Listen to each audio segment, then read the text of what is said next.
I said, what's up, big connect? Holy shit, that's loud.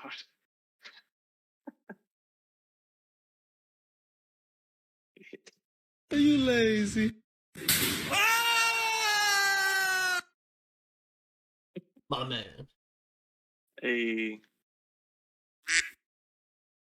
Are you lazy? Bro, we are going to get so many more of these fucking drops. I can't wait. we are limited by Discord to only 8. Well, I mean, I think it's only like a few dollars, like to Oh, boost it or something. It's not yeah, much. there's also that. Yeah. We ain't poor no more. Let's do it. Amen. I'm only poor in the hood. I don't know what that. Hold on. I'm unplugging my. I had it off so it try and hold as much battery as. Yeah.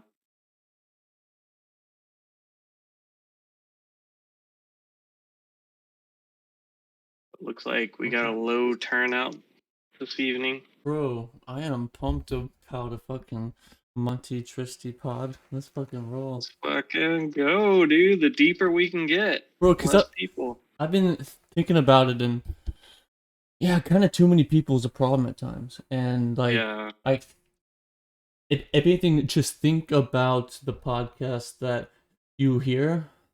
Yeah. How many are more than 2 people? You know? Exactly. And, People kind of lose count of who's who, and especially if you're just listening. right.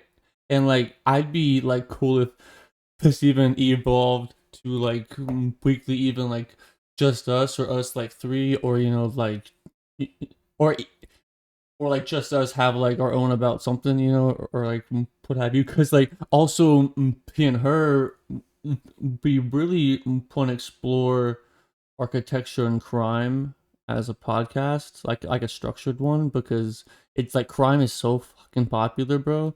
And then Mm-hmm. boom, the angle of the buildings, the thing that people actually don't talk about in these things, and how Yeah. that, and I think that could be very interesting, and like We're going to start with the Stanley Hotel.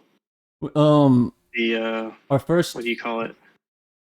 the uh-huh The Shining. Sorry. Blanked. The Shining. The hotel that The Shining. Oh,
We are live at this Welcome, moment. welcome. Hello, hello, everybody. It is a two-man show today. Just Small but intimate. yeah, look, Very intimate. Pull up Juan's image of us. I'm gonna put Today we're going to be talking about relationships. small and intimate. I'm gonna put that as our um Our thumbnail picture. a small and intimate conversation. Jesus Christ. Nice. Okay. Back to Job market is a very intimate conversation. for some reason whenever Very I go romantic. back, yeah, you just stay right here on this screen. Don't wanna lose. I'm good. I'm good.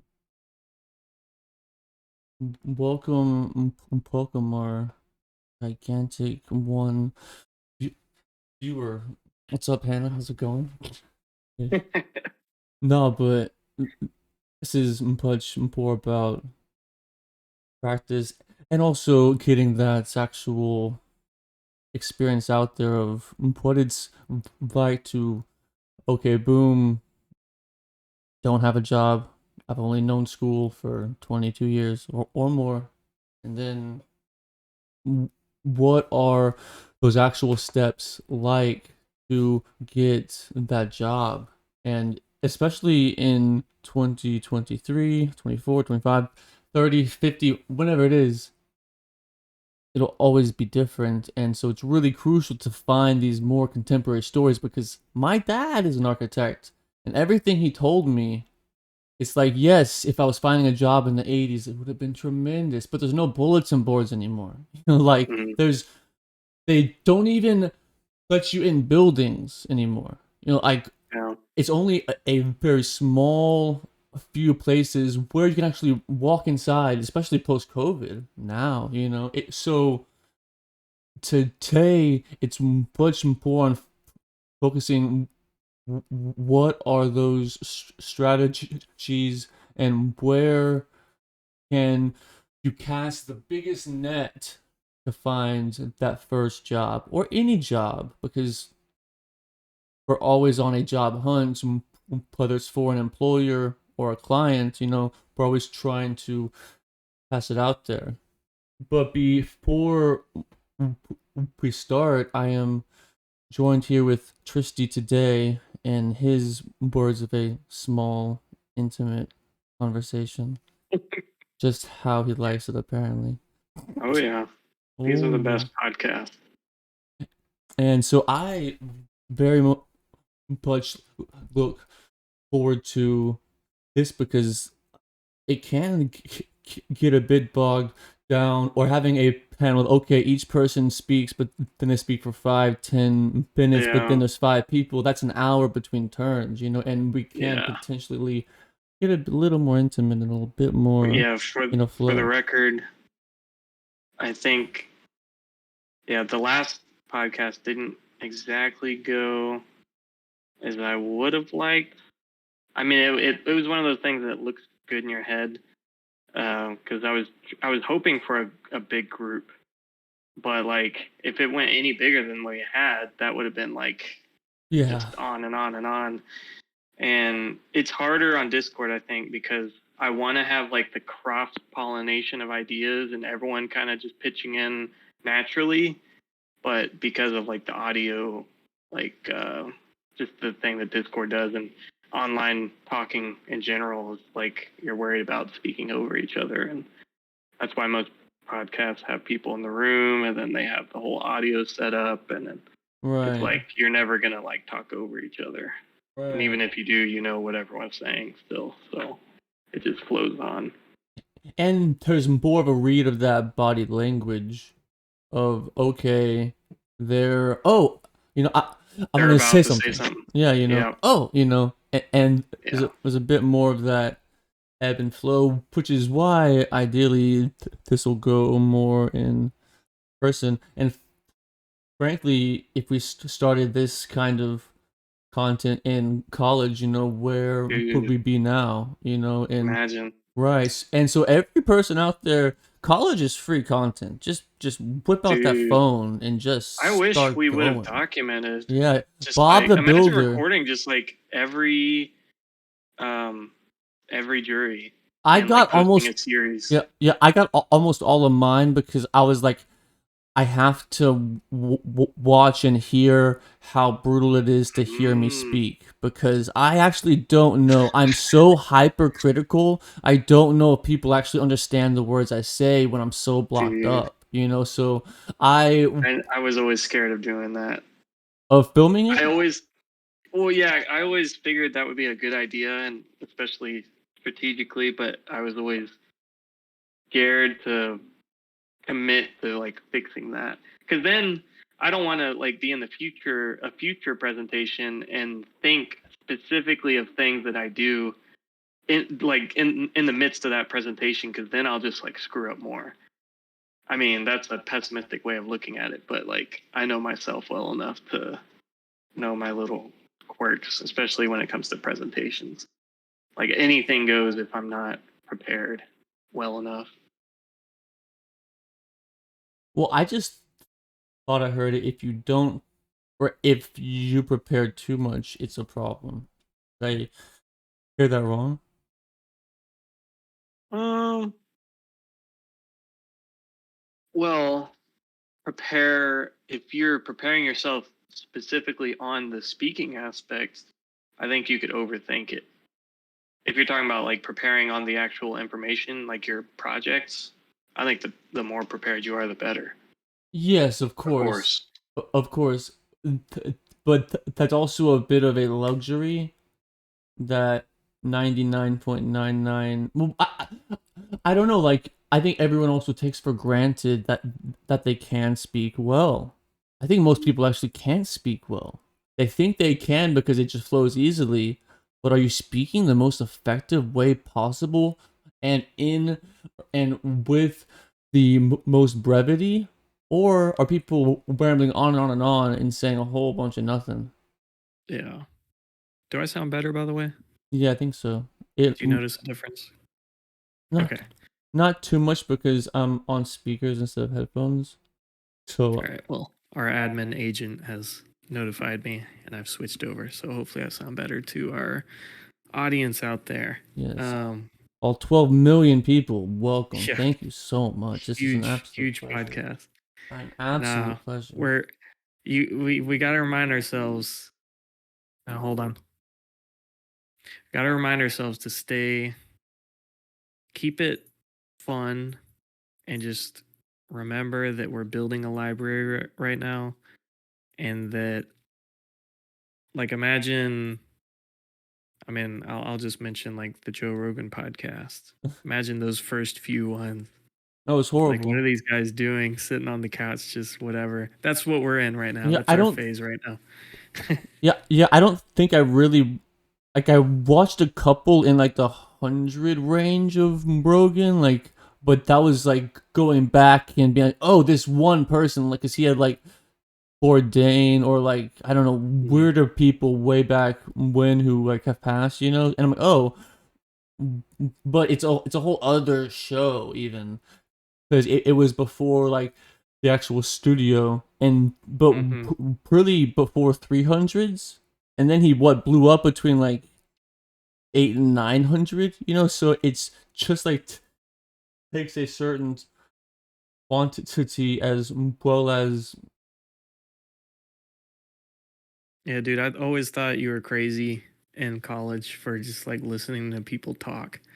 And then I got my first job and it was so mind numbing that I had to hop on the train because I got tired of music as well. I was like, I've exactly already listened to everything. But most people talking is like, you can't run out of that, especially nowadays. right. And most people's jobs are mind-numbingly boring. Mm-hmm. Even working at school to like stay up, I'd have to have something on, and Oh, yeah. and I even have like a podcast with some type of instrumental, and often it would like align. And I'm like, oh, this is cool, you know, of Bro, like, you know how to set the vibe. yeah, That's you like the know, hardest thing for me is like setting the right vibe. If I try too hard, it just won't work, and I'll get antsy, and I'll be like, I just gotta let me just turn on music or something. I tried. Interesting. That's twice now you pointed out that you don't want to try too hard, or else it's not gonna work. Both. Yeah, it's a mind trick. At least for me, like if I consciously try and do something that in the past unconsciously doing it has worked out, like if you create a vibe by accident, it's a good memory, it's gonna like stick in your mind. But then if you like go back, you try and overanalyze it, and you're like, what was it that made that night so interesting? Was it like the right lighting on the wall or something? And you go and try and set it up, and it just, the magic isn't there. And I think the spontaneity of it is the magic. So that's why I try and just keep things free flowing, as natural as possible. Like whatever happens, happens. Yeah, that's actually quite fair, because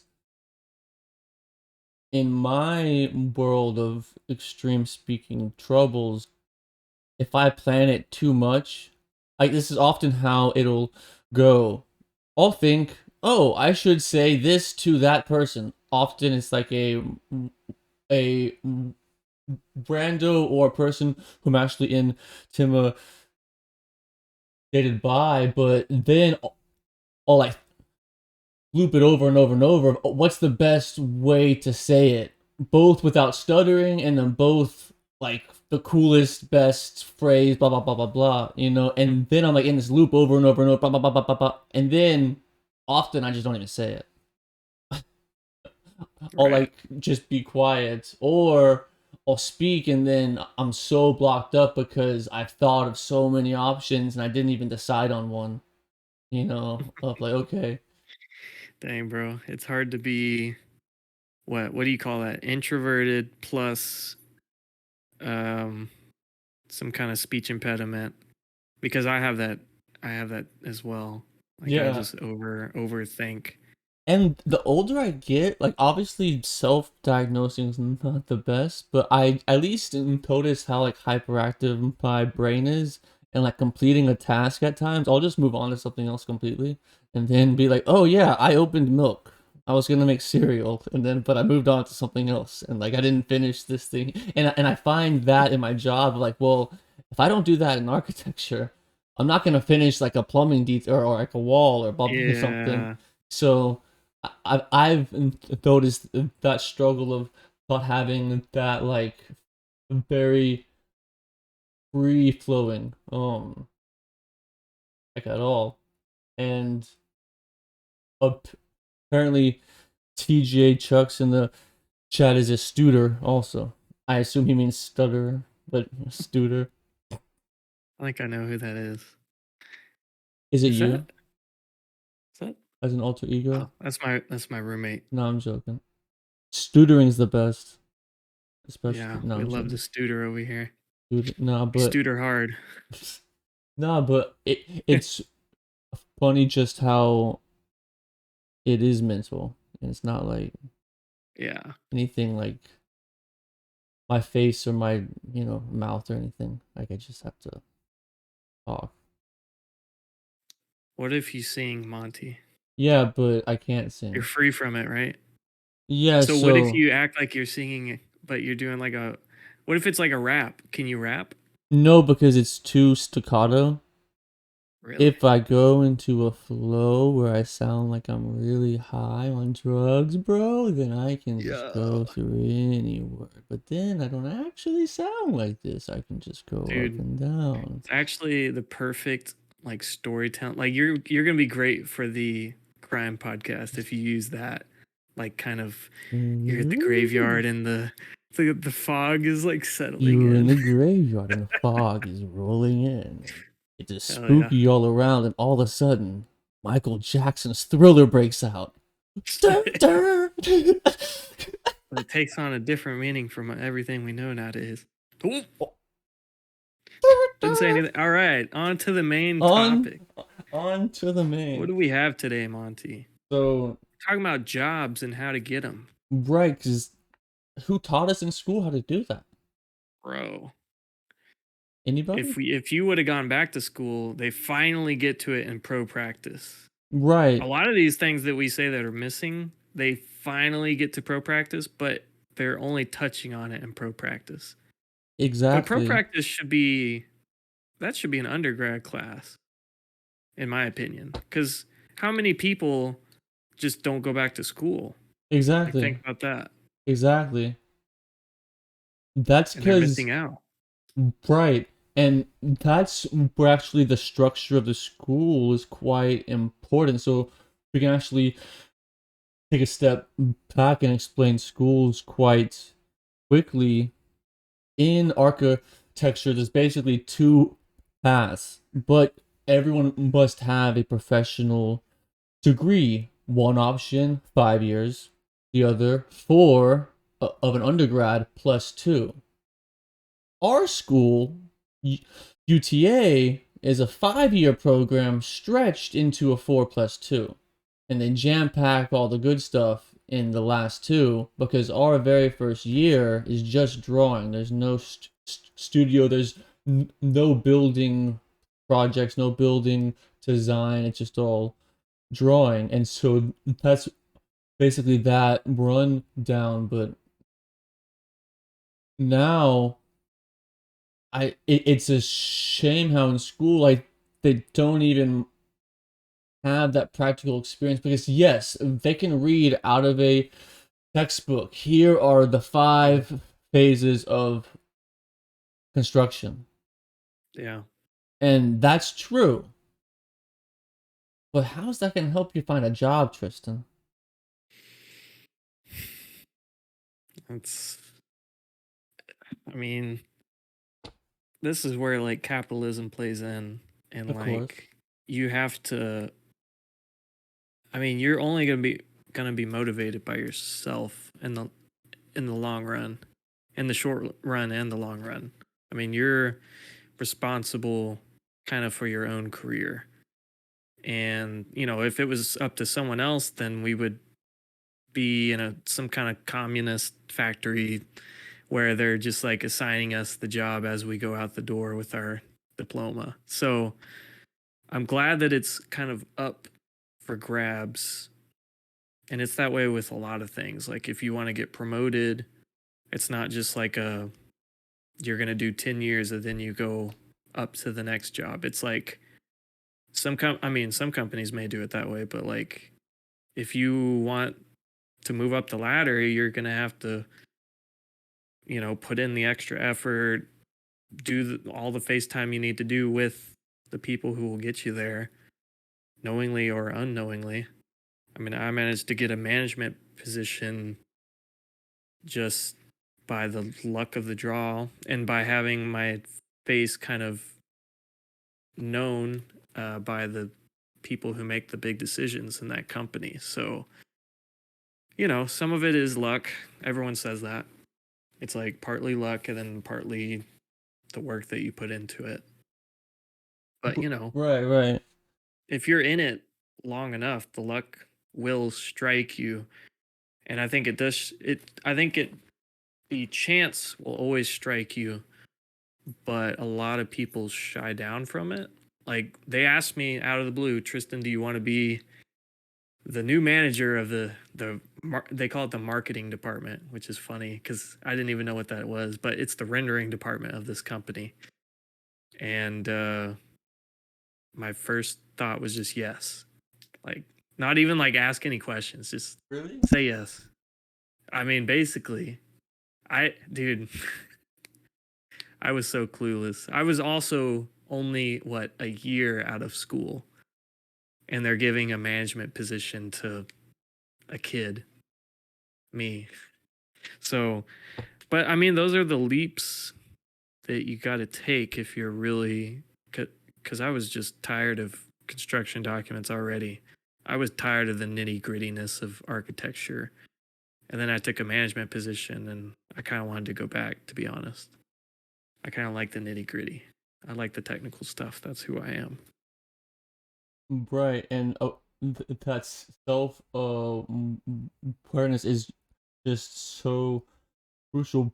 But also only like comes through that experience, and it's interesting how starting off we're just put in whatever thought out there, and really you have no choice or say or not much negotiation about it rather than okay, I have no experience at all, and then now I am hopefully employed,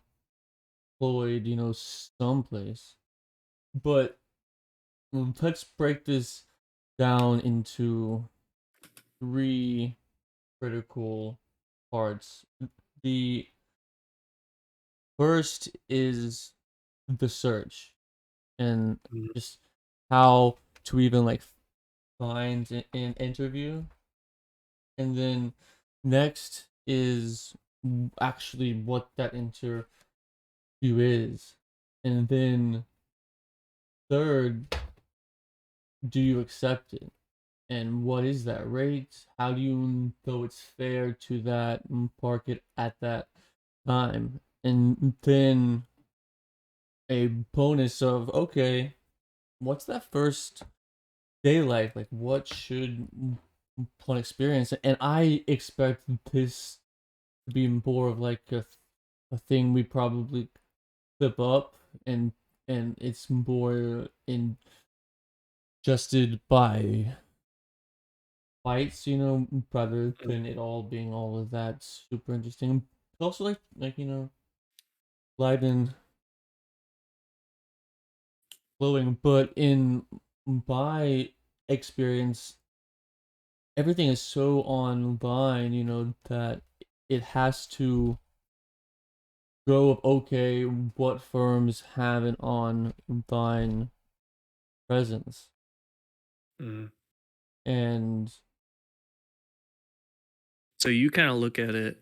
So your initial job search was finding a firm that had, like, you were kind of placing bullet points of things that you wanted to see in a firm rather than like looking at yourself and saying, what bullet points do I have to offer to this firm? right, because I have nothing to offer.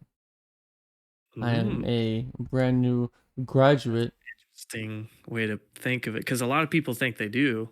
I mean, I was listing off. I have 5 years of Revit experience, and I have this and I have that. Please accept me.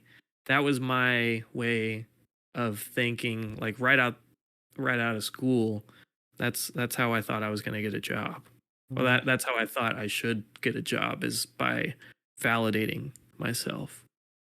But I can tell you now, and I don't want to say, um, let's say hypothetically, I am leaving a company soon and moving, just for, quotation's sake. Um, so let's say I'm about to, be back out on the job market. I'm I'm going into that with a way different mindset, I think, than graduating from undergrad. how so? It's kind of cool. You can see the comparison of graduating from undergrad, my mindset, and then graduating from grad school, my mindset 4 years later. Um, but I came out of undergrad being like, okay, how do I leverage myself to a company to make them see me as a desirable candidate to hire me? Now, and I would kind of say it was kind of desperate. Like I seemed more desperate for the job because I didn't know what was out there, like how many different options there were. Right. I kind of, and I told you that I got a like a reference that got me my first job, but before that, I was applying to everywhere basically. And you always start with the big names, or at least I did. I started with like HKS and Of like course. I'm sure like Page was in there at some point, and just like all the HOK and all the big names that you like kind of know already.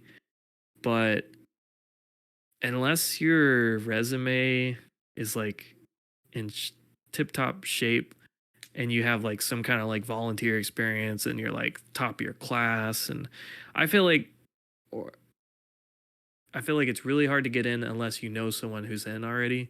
That's a Right. big ticket into getting a job at one of those types of firms. Right. So I kind of, and I kept getting rejected over and over, uh, or not even rejected, just not hearing back from them. Um, so I took the first thing I could get out of undergrad. Now, in comparison with how I'm going to go into this hypothetical moving to Wisconsin, I'm going to go in. I mean, I do have experience under my belt, and I feel like if you are in that like 3 to 6 year range of like you have some experience going, I think there's a big market for those types of people right now because firms are just like cranking out jobs and they need people kind of not really entry level, but people who can hop in on the production, and they do want like qualified people to hop in on the production. They don't want to waste time training you and training you Revit or the software and just like fundamental stuff. So I do know going into this new job search that I'm going to have options. And so instead of trying to leverage myself, I'm going to be a lot smarter in finding in my job search. So I'm going to, like you said, websites are a huge thing. If I'm, finding websites that it's hard to even find their portfolio or something, and it just looks outdated, and there's plenty of those out there. It's just like, Right. why am I gonna, if your website's like this, then what is your business like, Right. which is Exactly. kind of unfair No, it's accurate. sometimes. But if you're a business owner or developer, and your website, I mean, websites are everything nowadays. It's your first point of contact. And if Right. all you have on it is like portfolio and it's like a few projects that you've done and then a contact us tab, and that's it. Right. It's And like send your request. It's like, well, and oh, then even the larger ones, every application's online, you know? mm-hmm, So then you have to go through that portal. It's very cold. There's no true interaction, and right. it's all nameless. Well, I guess your name's on, but it's faceless, and if you have no contact at all. Right. That's why references are like your only way to really get into a big firm off the bat. And Unless you're even just like killer portfolio and somehow it makes an impression on whoever even reads that stuff, the HR person. right, and even then, here's how most jobs are acquired, especially at our level. Most don't even hit the job boards. It's, hey, we have an opening. Know anybody? Yeah, my buddy Right. Billy. Right. And then boom, they're in. Like, obviously I don't have hard stats on it because that's not something anyone actually keeps stats on. But in our experience, that's what happens because these people who are posting it, they're so busy or they're very lazy and they aren't posting enough. Like, it's a lot to post a job. I mean, you should have something you can kind of copy and paste, but Yep. it's still effort to go through all of it. It's easier just to ask, hey, go to school with anybody? Do you know anyone who needs a job? On and on, and that's how most of it happens, especially at this moment. And if the school has no input at all or has no connections to even know who's open, then what good is even a job there? Because they might just hire like a couple of people, but it's more even like supposed to be going, you know? Yeah. We have comment here. Unemployment in us is at a all-time low, and the government passed a law to where kids 13 and up can work. Though, TJ, you gotta work on your spelling, buddy. Yeah, Uh, unemployment in US is at all-time low. oh, And the government passed a law to where kids 13 and up can work. Thought. he's not like my grandpa trying to text. Um, have have a link to that because I don't really. So But he's claiming a fact. no, but having. I mean, this is a whole other.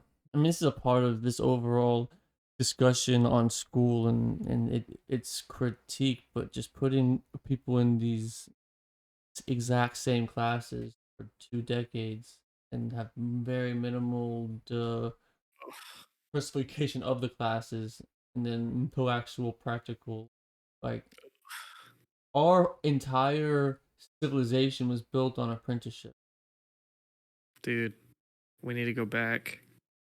Bring back Taliesin, the school of Taliesin. So I have Imagine. to find out how many states it is, and I've brought it up before, but especially here in California, you don't even have to have a college degree to be licensed. But it's the same time working under a licensed professional. So you can be paid to do actual work, and hopefully it's more of a school atmosphere rather than just a job, because putting Yeah. like a kid into like our jobs now, it's like, no, that's not how it's supposed to happen. But a stepping stone, because also if we can monetize outside of just design services, because it's almost like a 1 to 1 of what's paid in is paid out to people on it, you know. Like obviously the firm's earning some money, and this is improving more into the business of it rather than like the job search.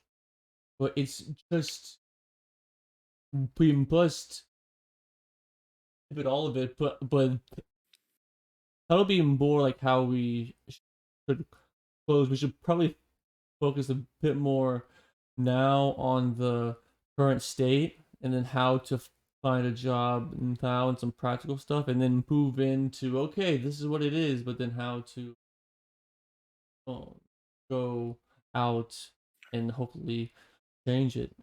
But So uh-huh, I do have an initial thought, so I don't lose it. go for it.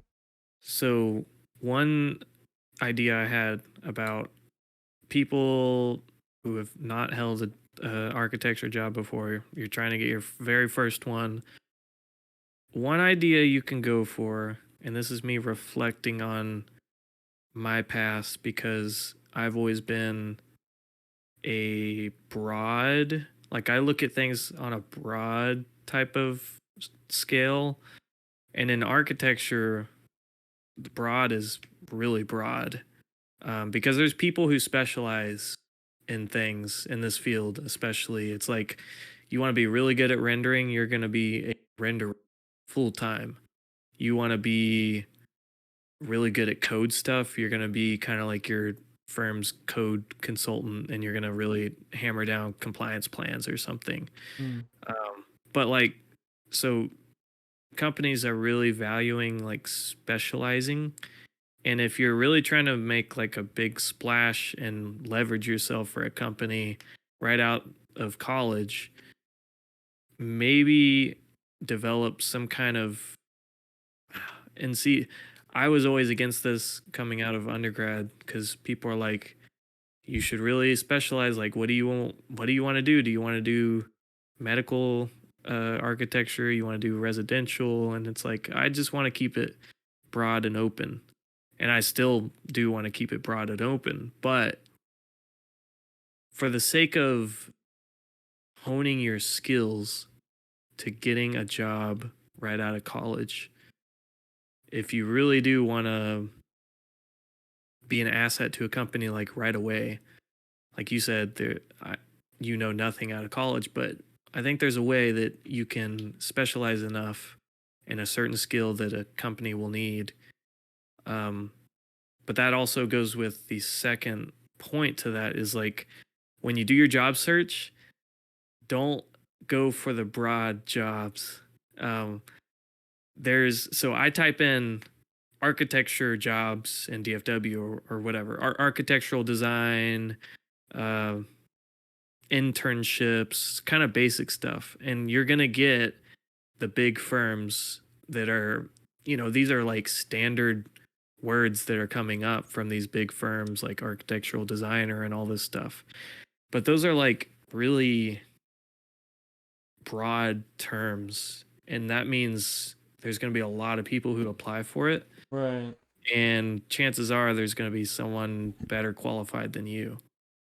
So if you're really struggling to get a job out of college, and not to take away from the people who do want to stay broad, and they do think that they have the most killer portfolio out of anyone who's applying for this job, go for it. But I don't know if you're trying, if nothing else that you've tried is working, specialize, I would say.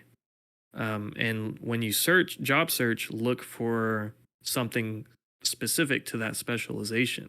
Because within an architecture firm, you can help me with this, but there's like the typical roles you're going to get in an architecture firm is like PM, which is project manager, a project architect. And usually these two require quite a bit of experience.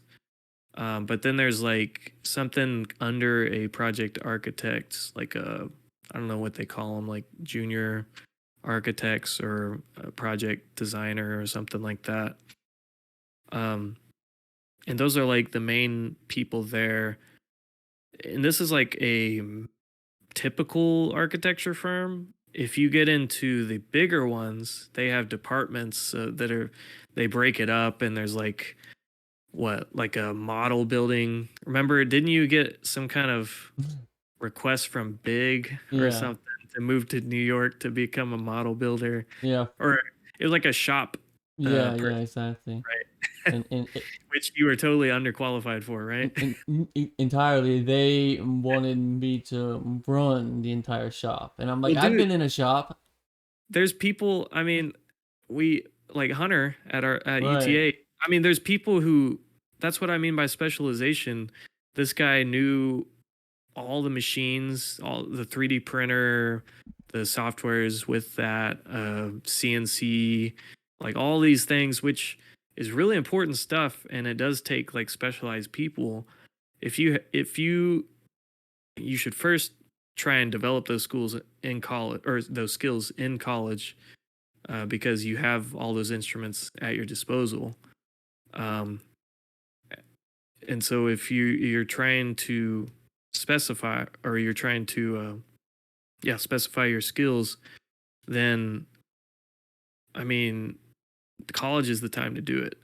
So how in college?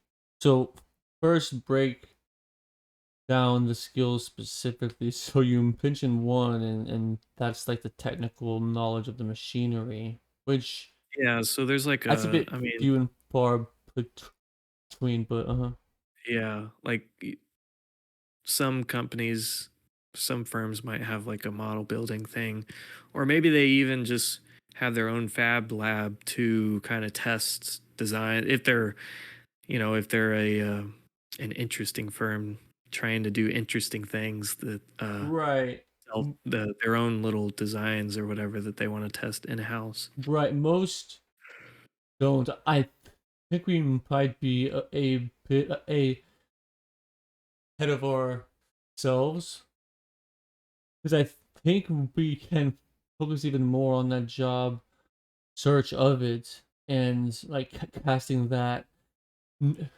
net, because the different types of firms and jobs, it'll come through just having hopefully as many use it as possible, but I wonder how many people only have like one or two, and then they just move on.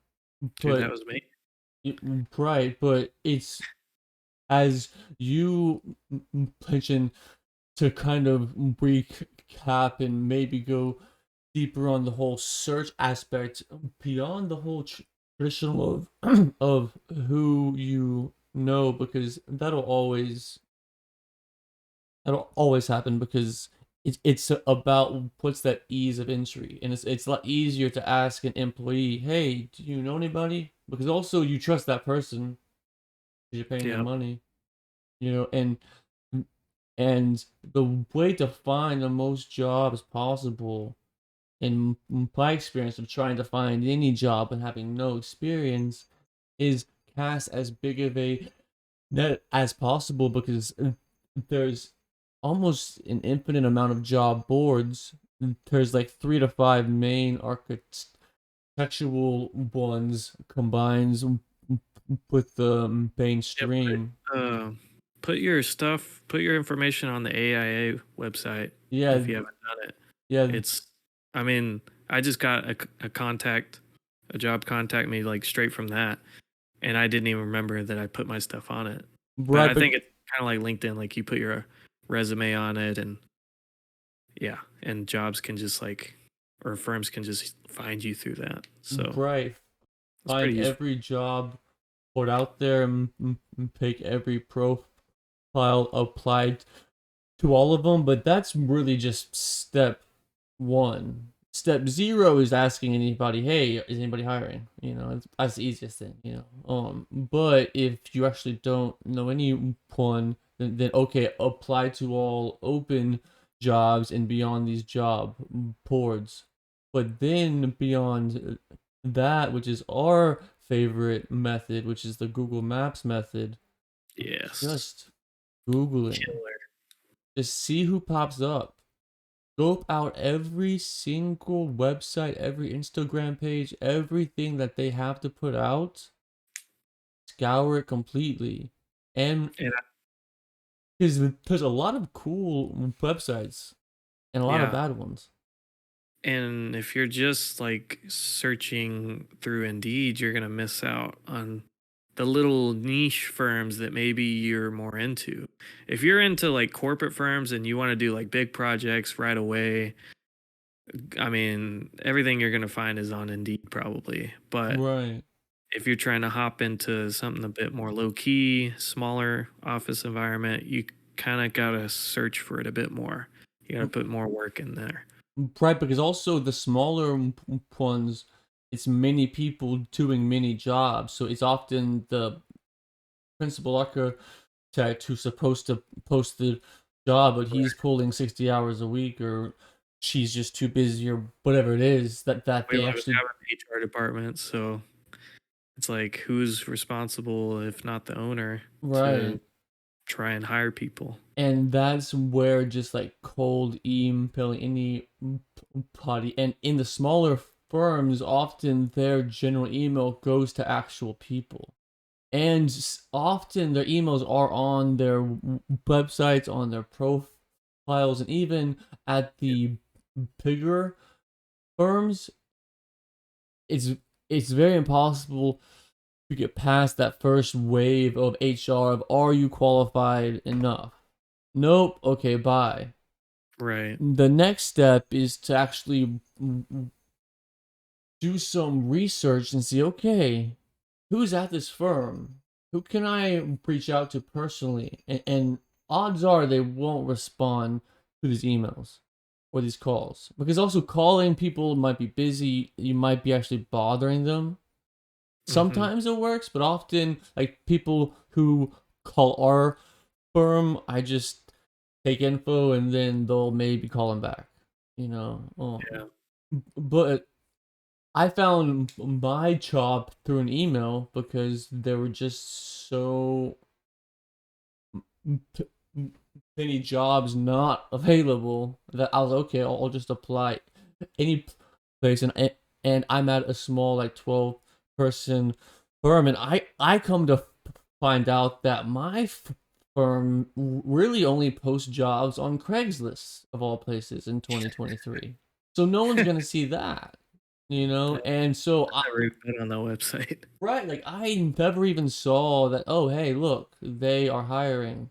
It was, hey, are you hiring? You know, hey, here's my experience. Hey, I just moved here. Blah blah blah blah blah.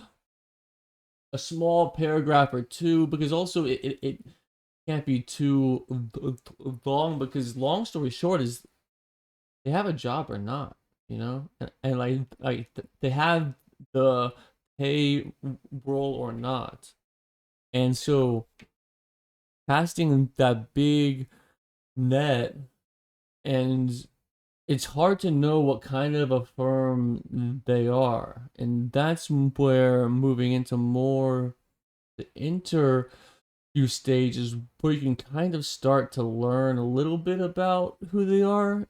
They can bamboozle you. Oh So, yeah. Christy, I heard this take, and I'm curious what you think. Like, because in my initial interviews, I equated them more to like blind dates, you know, and but just on the surface of we don't know each other and now we're here and you kind of want something from each other, but it's actually wholesome, hopefully, and I don't want to steal from you, but I want to have a give and a take, but have, you know, and I forgot where I heard it, but no, they are not the same. And how a blind date should, or a first date should not be treated the same as an interview, Hmm. because on a first date, it has to be everything on that table. No Mm. deception at all, because the whole point is to try and build some trust. And be like, hey, this is who I am. Hey, here's like, I have some quirks or blah, blah, blah. Like, as much self awareness as possible. Obviously, don't dump everything on a first date, you know, but kind of, you should understand who you are to some extent to be able to explain even your needs and wants, hopes, dreams, goals, blah blah blah blah blah, you know, or even habits, you know, to other people. And well, in an interview, no, you have a big facade, because they Really? will only pay you as long as they want to. Hmm. Almost every single contract in our industry is at will employment, Yeah. meaning no guaranteed severance, no security at all. So how does the straight face help you in that matter? Straight face? But like the poker face. Not necessarily poker face, but not just don't be too feeling of, oh yeah, I plan on starting a company in 4 months. It's like, well, don't tell them that, you know, Well, or yeah. you know, I plan on actually be like, you can tell them, oh yeah, of course I want to be licensed, you know, because they can help with that. But also be careful, because if they pay for anything for you, they're gonna want you beyond that license. And of course, you can just like dip and bounce. But if they are a smaller firm, if it is personable, like, are you really just gonna rip people off? You know, like, because Yeah. these aren't that. I mean, they're expensive tests, but it's not that crazy, you know. And in these interviews, I don't know. I've had a dozen, 50. I don't even know how many interviews I've had now. But for you, Tristy, what kind of styles have they been? Like, has it been more like presentation, or talk about your backstory, or them talking like first, how many different places have you actually interviewed at, in person or online, and then Bro. how they've Uh been? I don't know if this will surprise you or not, but I want to say 4 That does total. not surprise me. Yeah, Half well, let me wine bottle, think. Tristy. First job, and then in between that, there was 1, 2, and then the job I have now. So 4. Was there any more? Oh, no, no, no, no. There was I totally forgot about the one job that I took at the same time as working. I had 2 jobs at one point, so technically 5. So the first one was interesting. I go in and basically I have the job already. The interview is the interviewer just telling me what the job duties are, basically. And so, am I missing something in the chat here? Yeah. So you Oh, don't only understand 4. that. Yeah, So it's a bar 5. from a J. Cole song, and it's Oh, like a common college for speaking about body counts. And then when someone tells you, "Oh yeah, oh, only 4," and say, "No, they're lying. Always multiply by 3." multiply by 3. Yeah. That's funny. Ba-bum. Yeah, but the first one was, I mean, they basically judged my character pretty early and they're like, yeah, you're good enough for this job. And so the guy was just telling me what the job was. So that was like no skill at all. I just had to show up. Um, so after that, I quit and I go on a 6-month hiatus of unemployment. Um, the first interview I get Were you is, able to do that because of savings, or yeah, was it like tough? Okay. it wasn't tough. I just ate all my savings basically, and it was right before I went back to school, so not a good idea. Yeah, that's rough. But Colorado was nice. Yeah.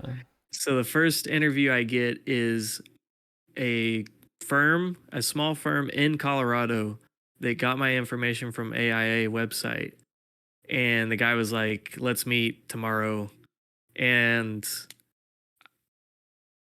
after 6 months of like not being socially engaged in the job market, I was like nervous as hell, especially since it was going to be an online interview. Like I don't know, I didn't know how that worked at the time.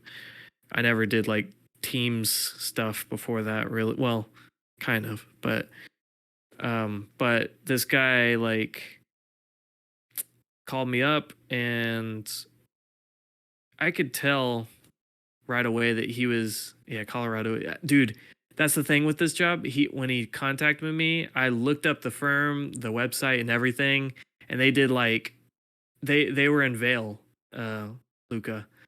They were in Vail and they did buildings around Vail. And Where's that? that's like one of the richest slopes in Colorado. Is really nice. You have to pay Vale? like 20 bucks an hour to even park there if you want to stop by. But I'm the guessing. firm the firm gives you a ski pass when you join. Dude, I was so hyped about this firm. That's dope. And this was after I went to Colorado 3 times while being unemployed. So I thought it was like a message sent down from God. At the time, I already applied to go back to school, but I was ready to drop everything for this if I got it. In Coda, Colorado. But we got to talking with the guy a bit, and he kind of just told me what the firm was a little bit about. But then he asked me like about my past experiences, and this was like a project manager position, and it was a small firm, and they did like mostly residential. So I think, and everyone at the firm was a project manager. So it's like everyone's kind of autonomous at this place. And he's looking for someone pretty ready for that responsibility. And so I think after he got my fill of like my experience, he was like, he was trying to get off the call like as soon as possible afterwards. He's like, Yeah. okay, well, it's been great talking. And I was like, damn it. Brutal. I really wanted this, but it's not going to happen. Yeah, I could tell. that is a crucial point to note, that if you don't have the proper experience for that job, you're gonna waste everybody's time. Yeah. Don't get attached to things right, at all. don't Really. romanticize Don't anything. do it.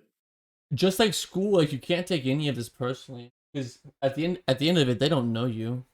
They're just Oh, making a rough call. I actually have 6 interviews. So remember the museum, Ye- yes, I do. Perot. what's the Perot Museum. So out of the blue, uh, in college, it was during college or something like that. Um, I got some kind of recommendation from a professor. Somehow my name was shared at the Perot Museum, like director of exhibitions or something. And in the way that the email was phrased made me think in my head that I had the job. And this Mm, is another thing you got to learn is that places will make you feel like you're just coming in for orientation or something, right. but really they're interviewing you.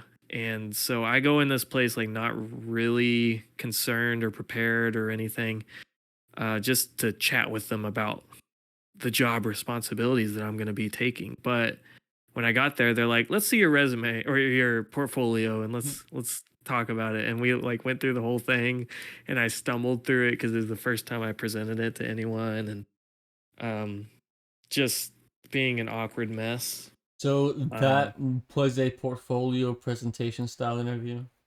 oh yeah, they pulled it up on the TV, and he had me explain everything that I wanted to explain, and I probably explained too much, Yeah, and I think those are the toughest. yeah, Um, because that tells you that the firm is actually trying. That means that they have other candidates and they're really trying to figure out just based off of portfolio and your people skills during an interview who's the best right. candidate. That's So an it's pretty rough. that's an interesting way of putting it. Because Yeah. I had one very memorable portfolio that the moment I started it, I wish I just wanted to leave. I was like, this, like, it feels not real. It feels as if I'm just like presenting it. Also, I was in this very, very hot conference room. I was sweating like immediately. And I think I went through every project in my portfolio. Whew. And man, I was stuttering like a motherfucker. And he was nice and all, but like it was clear, like, yeah, this like there's on a whole other higher plane. He was also an Aussie, so he just like spoke and just sounded amazing, you know. And I was like, here's me, but like, but they were on like another level of trying to. They were almost HKS line type R&D stuff for their larger firm, you know, which I was very interested in, but I just wasn't.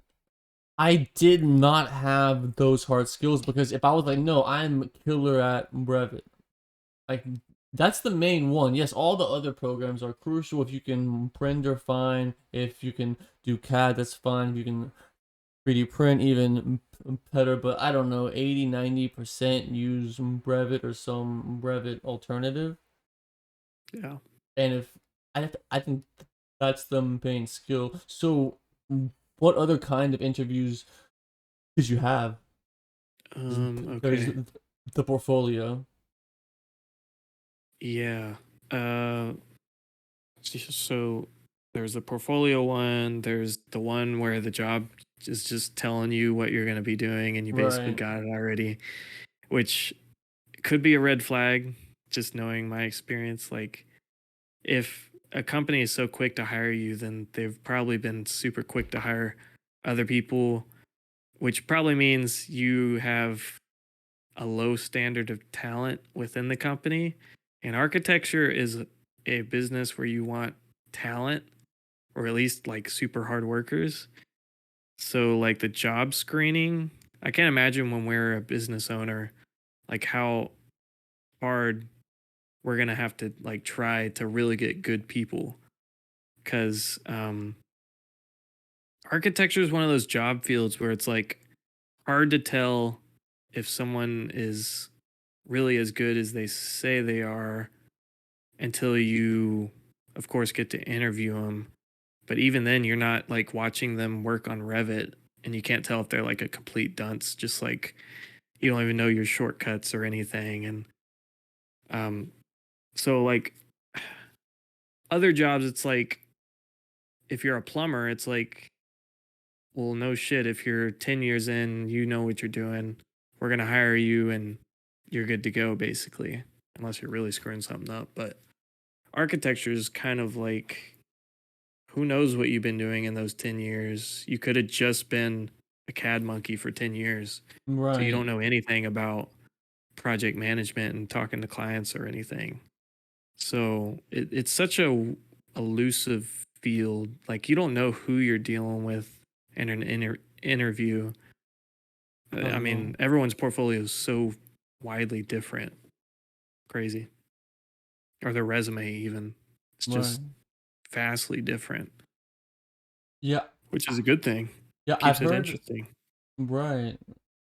I've heard a bunch how, especially from my boss now and others, it's partly the reason for that often probationary period, but firms Yeah. don't know really 6 months a year like what you can do, and I find it interesting how it's only viewed from that way. It's like, no, you should constantly, like, every interview, you are also interviewing them, asking them. And so the main aspect of all is ask them questions that you want answers. It's like, hey, like, how many people are in the office? Are you in the office? Is this the office? Am I at home? Like, what's that? And then ask them about your job more in terms of workflow. Like, who am I reporting to? What's the scale of the projects they work Yeah. on and on. But then, even crucially, where do they see you in 1 year, in 5 years, in 10 years? Because they always like ask you, but ask them, like, where do you see a candidate like myself in a year? Like, where do you need that person to hit?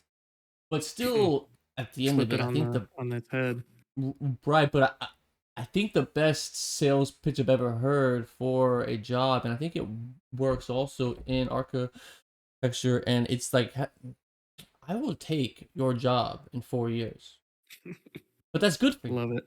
you know, Yeah. and because then it'll free up you to do whatever you want, and then Dude, the like, owner of my company doesn't even touch projects. Like they don't touch the Revit file at all.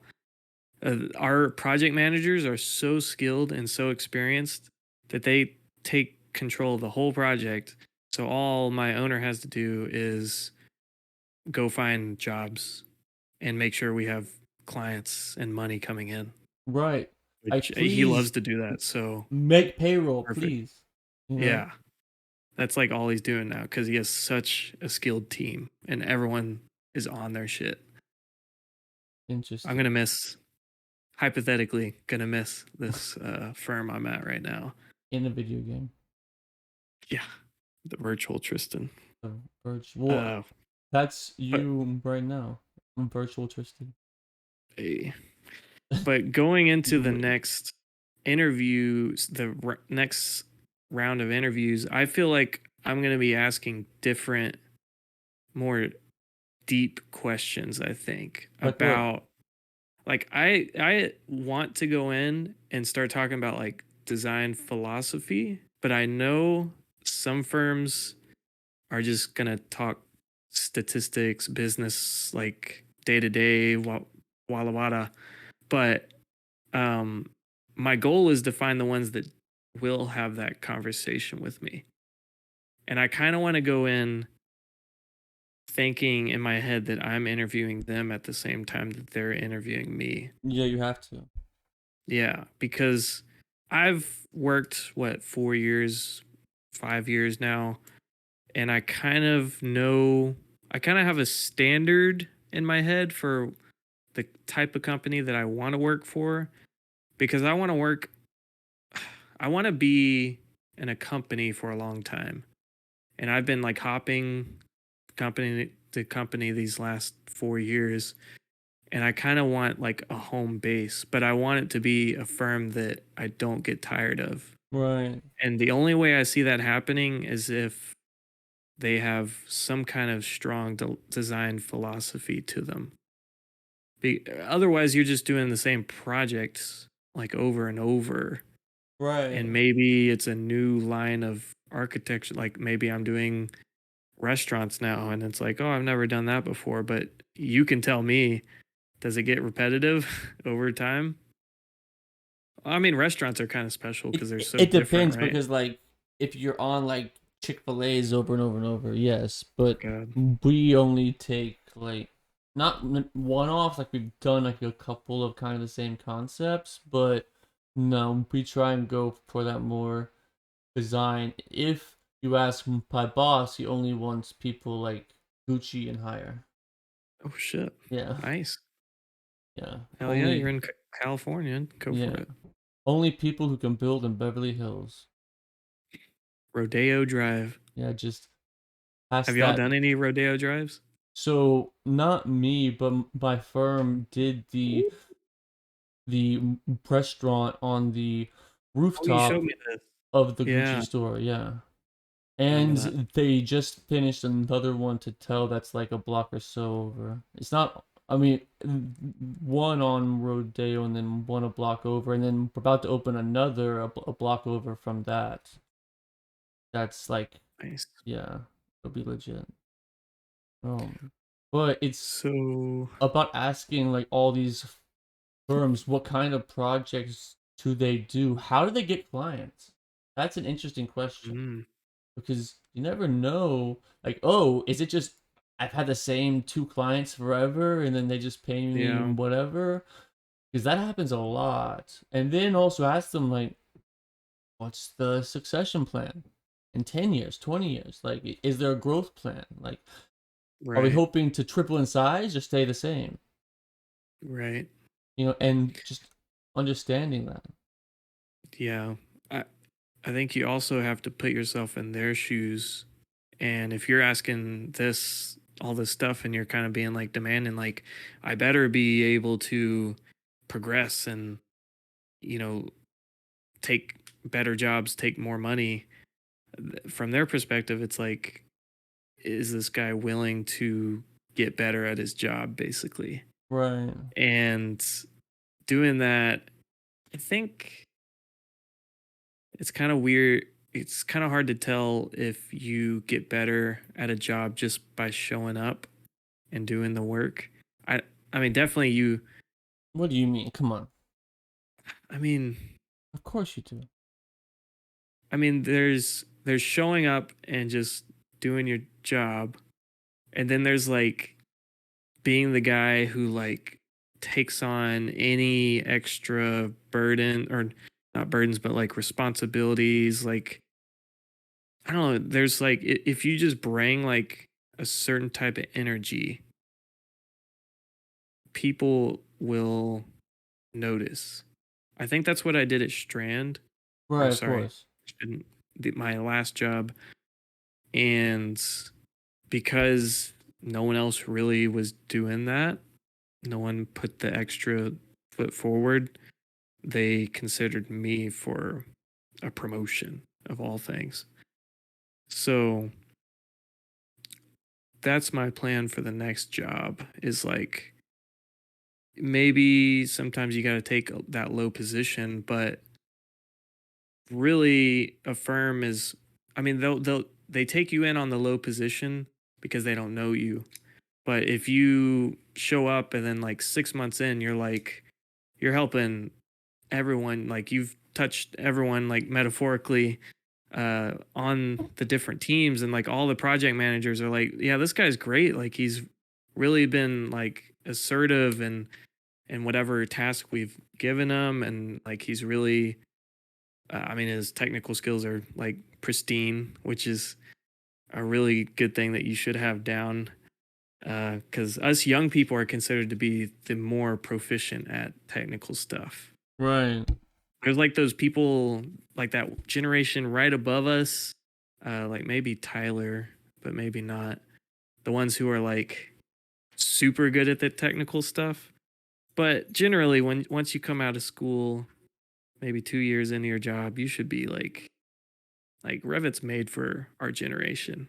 It's like all these neat little icons you can click on, all the keyboard shortcuts. It's like playing a video game. In I think that's video why I game. like it.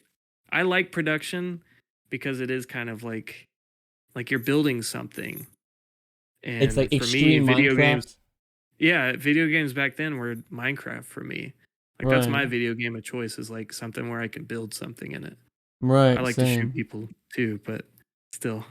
Exactly. But I mean, bro, life is a game, and play that game, and every interview is some kind of a game, because like the whole point about not being straight up with them, like obviously don't be deceitful, but it's more like they aren't going to be straight up with you about what they're paying everybody else, what Yeah. everybody else's expectations are. Like, yes, you could ask them, but most of the time it's all kept behind a cloak, you know. Yeah. And Money is a weird thing, and I think everyone kind of feels weird about it. Even the interviewer in some cases, unless they're like, we've done this a million times. Like we have a set range in mind. If you ask within that range, you get it. But if you go lower, then you get it. But right, if you go higher, then we can talk more about that. right, exactly. That's why you should always like push. Sorry. It's all good.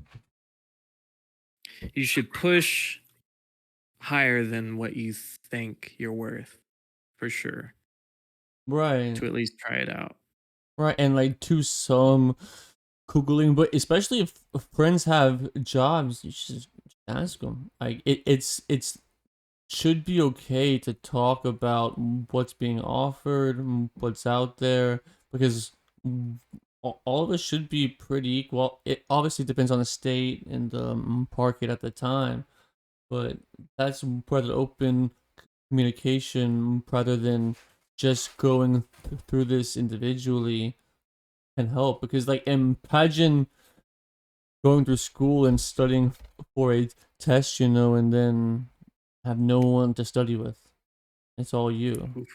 you know, which is basically like COVID school. It's like, I mean, at least Oh, there's like God. group chats and stuff, but being in the room and asking, or even like being able to easily speak or post about options, because knowing that worth is crucial. And so Yeah. in the interviews, I found it was only a few different styles or types, and obviously, as we mentioned, the portfolio review, which actually sucks the most, because no one ever actually practices presenting the whole portfolio as they designed it.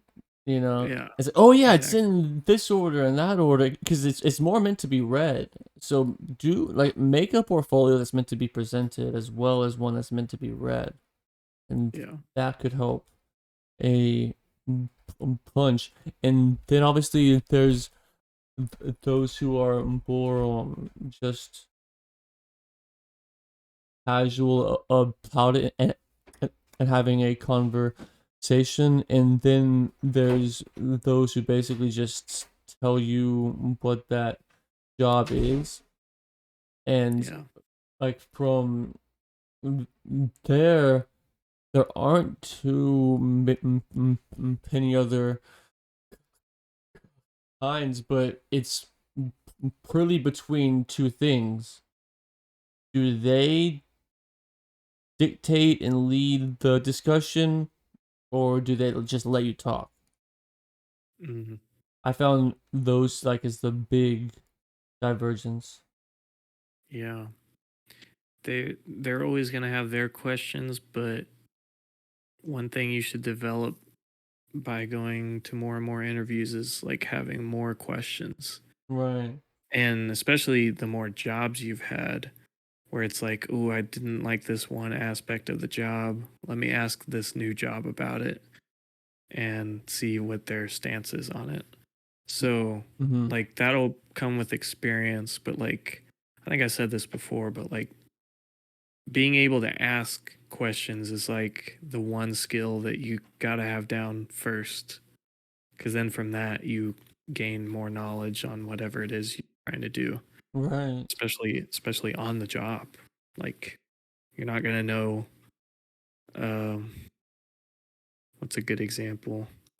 You're not gonna know that the city required this building to um, have a certain amount of operable windows so that, in the case of a fire, smoke will be able to escape through different openings in the building, and it'll Right. have enough escape, and Right. That's like far all too this just technical. random.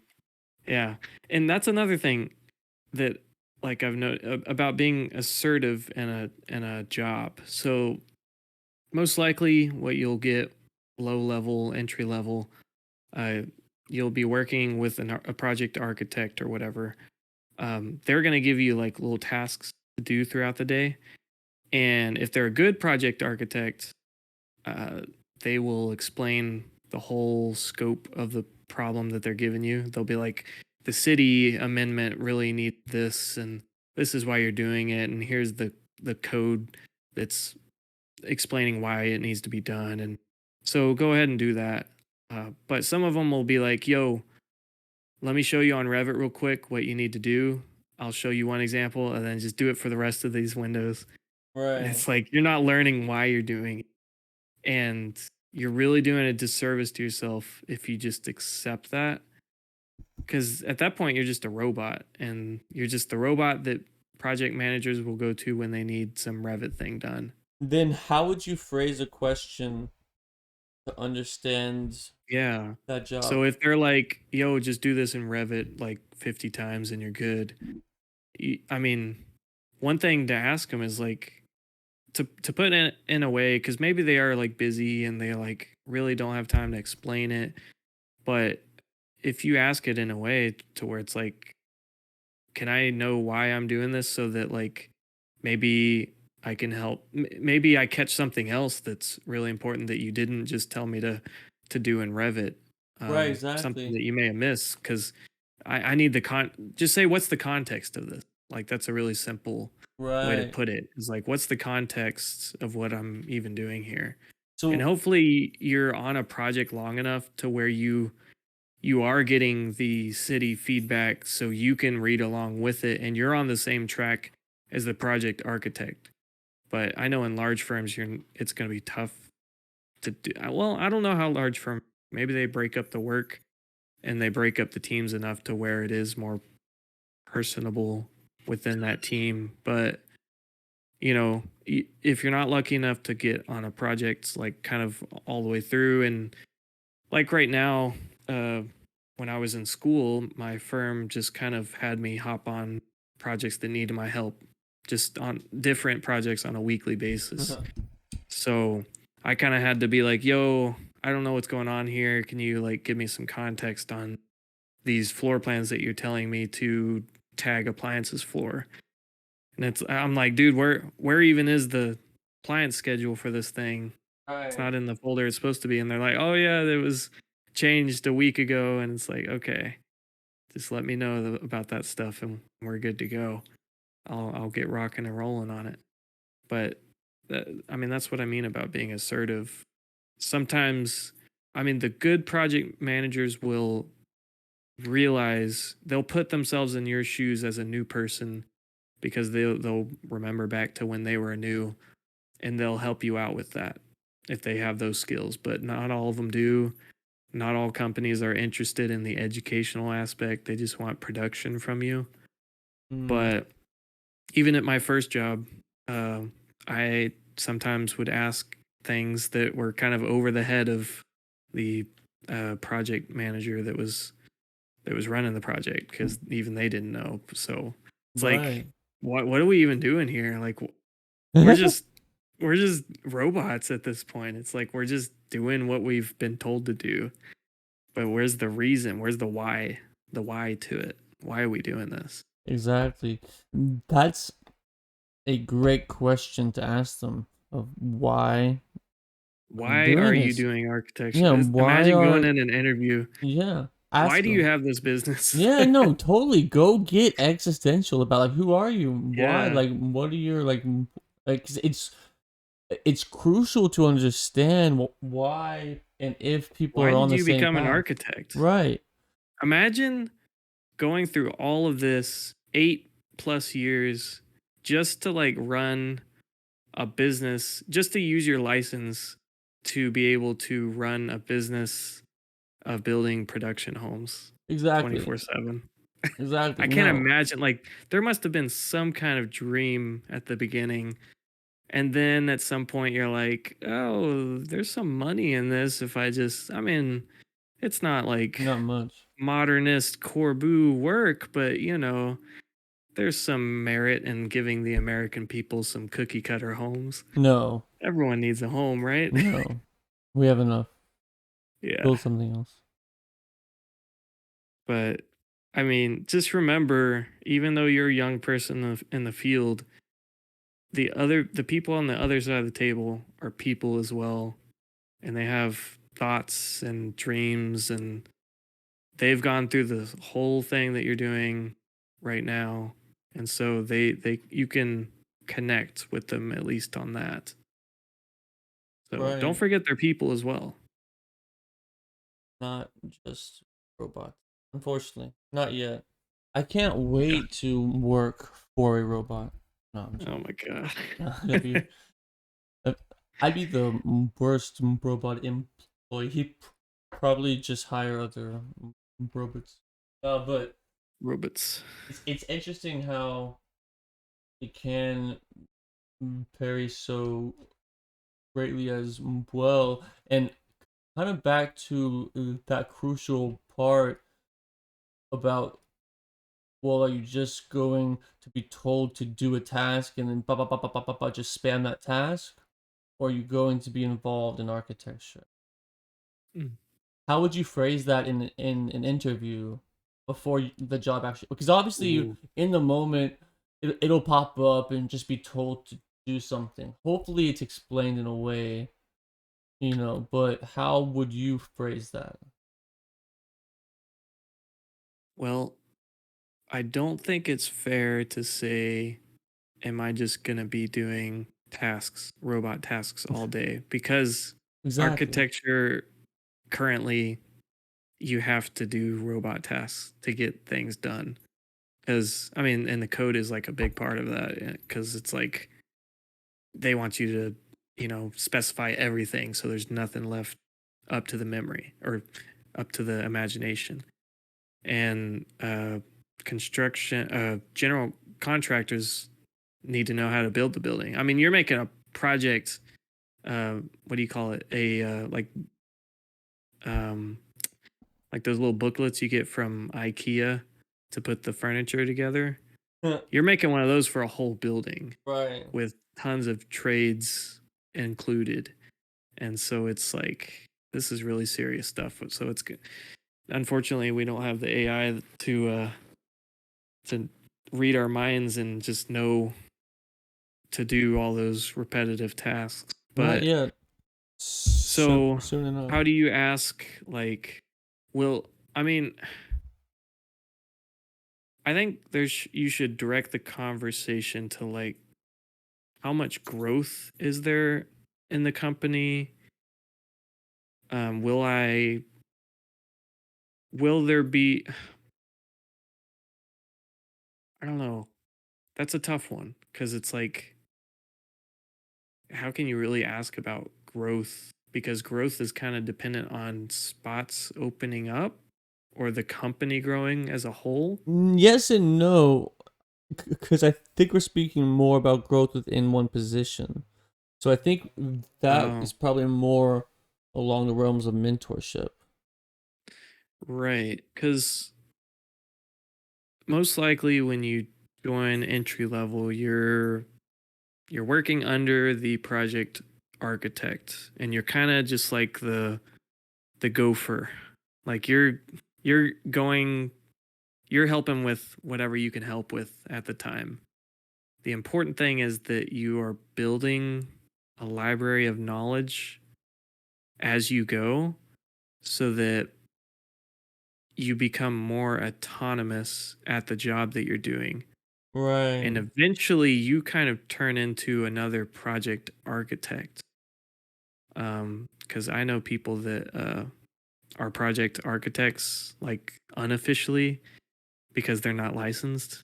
Because really, a project architect should be licensed, but they're doing everything a project architect does. Right. They're coordinating, they're deciding the construction of the building, they're picking out manufacturers and all this. So that's kind of the goal. It depends on what you want to go for within the company. If you want to be like a business, like you want to kind of get on the business side, it's rare, but my owner is totally open to bringing to employees bringing business to the company. Oh, And of of course course. you'll get like rewarded for it, and he'll trust you more, and he may even bring you on more client visits and proposal interviews No, and stuff like exactly. that. So you can really Exactly. get into it if you be proactive about it. Right. The single greatest job security is bringing that company money. But then, Right. if you are licensed or are able to find a group of people, then you can just bring that to yourself and then Yeah. work. But obviously, experience is also crucial. And like, I don't know so much about even all of the hoops to jump through, and that's where this experience of, okay, what is the actual process of this job 5 years in, 10 years in, 20 years in, and Yeah. it feels pretty crucial to also focus on what they expect, not necessarily just the first day, but like, do they have training? What do they offer as far as standards? Because every company has its own standards of how to draw. They all have their own layers, their own views, their own families, Right. on and on. And understanding that, to it's almost like learning a whole new language. And so, Right. or like learning to play the piano. Yeah, you might be able to play like chopsticks or something easy, but can you compose on it? And that's where that fluency and that time actually it takes to get over that big training learning curve. And from most places, it's 6 months, a year. I mean, plus you are just very skilled, or it's more design oriented. But for the first 3 to 5 years, it's production based. So Yeah. even if it's a small firm and you are on your own projects, like I am, you are still thrown as a cog in this overall machine. Like, I am a part of Kelly Architects. I am making Kelly Architects drawings, so they have Mhm. to come out a certain way, whether it's design, CDs, or what have you. And those standards all probably carry with me in some sense, just because it's been so ingrained as well.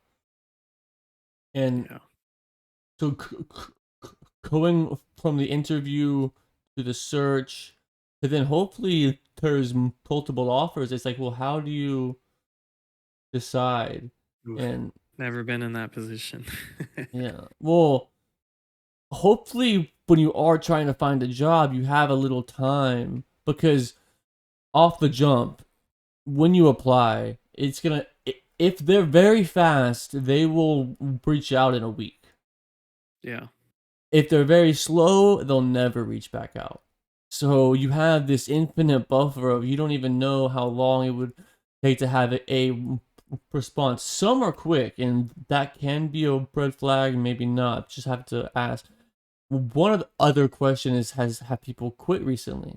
which they also could Oh, lie. you can, along with the Google Map search method, you can look up Google reviews and other review, like Glassdoor, I think does something like that. Yeah. Um, don't look up my last company because, oof, 2.5 stars or something like that.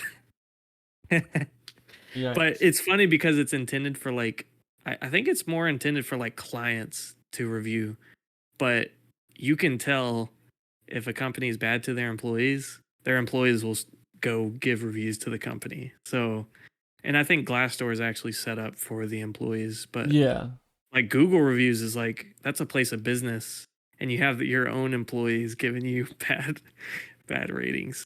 But Right. That maybe is there's no other firms as bad as my first one. But be careful out there. Do your research. right. And on that and the other way as well is if you're especially in a major city, there's lists all over of top 10, top 50 architect, blah, blah, blah, blah, blah. And they're typically pretty recent. So who's on these lists? And often smaller boutique ones pop up because, frankly, there's only so many firms out there. And the big ones everyone kind of knows, or they're always kind of hiring. Not really, but they are if you're good enough and cheap enough. But, like, they're able to churn and be very unpersonal about it, but especially the smaller places, you can hopefully even have a quicker response and actually email a human. But most of the typical application process is like you should plan 2 weeks or a month of just applying and expecting to hear nothing, and then Yeah. maybe another month or two of okay, I'm still applying as vigorously, but I'm starting to have a couple interviews. I'm gonna tell them I need 2 weeks because if you have a job, you have to at least do that. But if you don't, you still have to, unless it's so bad. But like, can you not Uber Eats a little bit or do something on the side? Like, obviously, Yeah. hopefully, it's not so bad. But even then, you can still find a job and still keep searching for other jobs because you're still also in a two-way probationary period. Like Yeah. you are True. also weighing them like, hey, it's not working out because also if you leave soon, it's kind of no skin off their bones. It's like yes, it puts them back. It depends on how it's structured, but really you weren't responsible for anything prior to that.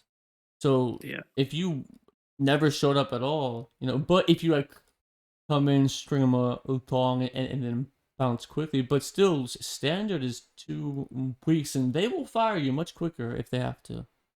Yeah. And so those are some great methods, and then moving into like how do you know what to accept, and that's hopefully through all of that research and through those discussions you've got some kind of semblance, but frankly like you never really know like at all. And if you can speak with people who have actually worked there, whether it's online or in person or hopefully a friend or something, that always helps. Are you talking like what to expect in the job or like money wise or what? Everything. Oh, Because yeah. always having that insider, like, oh yeah, they're pretty stingy, or actually no, they paid a bonus every quarter. It wasn't much, but like it was a bonus every quarter. Like they didn't have to do that. Like or like whatever Yeah. it is, or like oh he's an asshole on PTO, blah blah blah blah blah. Like it can be anything. And if you just don't know, and hopefully we can build up more discourse about these architecture firms because there's potentially space out there and it's niche enough but also big enough to have that open preview or communities because basically rate and by professor or glass door but just architecture firms and Mm, just having those reportings on just that or even just extracting that info out. But Yo, hopefully, imagine this uh, pod gets big enough to where we have people from all the big firms, that's the and we entire build point, like a like right? the now the firms are on the what do you call it? They're on jury now. It's like we're Right, looking at you, and we have like the upper hand now. All the employees, the potential employees, have the upper hand. They know right, where to go now. So don't screw up. right, Keep it exactly. clean. And bringing that kind of transparency, exposure, or because everything's just a deal, and how they're doing business now is not how it's always been done, and it's not how it always needs to be done. And we don't also have to change the world to change how we do things. Like we also can operate without having to be subject to everything. Obviously, like there's codes, there's a state, and everything, but hopefully it's a place where you feel valued to truly accept it, because if there's no buy-in, then there will be burnout. Like it's just Yeah, inevitable, because if there's dude. no why, uh-huh. I have I'm putting my standards up, like way up, or at least hypothetical Tristan is. Next job that I apply for, or the very first job that I'm apply for, will be a firm that holds at least one AIA gold medal. Who are you, Peter Keating? No, Yeah. no, that's like because it's actual recognition. Like I don't know how much those are political or earned, so I'm not gonna speak too Yeah, much on it. but it's gotta. I mean, it holds some weight because Right, it's then not you see nothing. it show up in Arc Daily, and it. I mean, you can just look at the project, know if the firm is thoughtful about what they do. Right. So, I mean, when you've been working on pretty basic projects for years, something like that is a huge upgrade.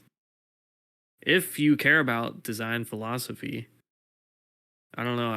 I come out of school like I don't understand people who just kind of accept mediocrity. A lot of But people then again, do. it's like it's up to the clients, I guess. I mean, that's just what is on the market is mediocrity. Yeah, but we're gonna change that and change who those Hell yeah, clients dude. actually are. Hell yeah, 'Cause we are. it's fucked up. Change the whole dynamic. Yeah. One We're no longer the dancing monkey. because all of the underlying tones you actually, before I move on, I heard this thing and I just forget where I heard it. It might be like a meme by now, but after going through this big search, or hopefully many interviews, and then actually weighing pros and cons and choosing one place in the most ideal, obviously that's not always the fucking case. But then on that first day, whether it's a small 2-3 person office or it's gigantic, and I don't remember where I heard this analogy, but it's as if you are walking into season 7 of a very successful show. I E- agree with that. Everybody has If it's a good history, firm. right? My first job was like walking into a dead sitcom. Not even a sitcom. It's not funny. It's just some show A that's boring, dying. like a boring educational Oh, video on like yeah. PBS. Yeah. And But my job now is definitely like you're in the midst of something great going on. hey, it is dope.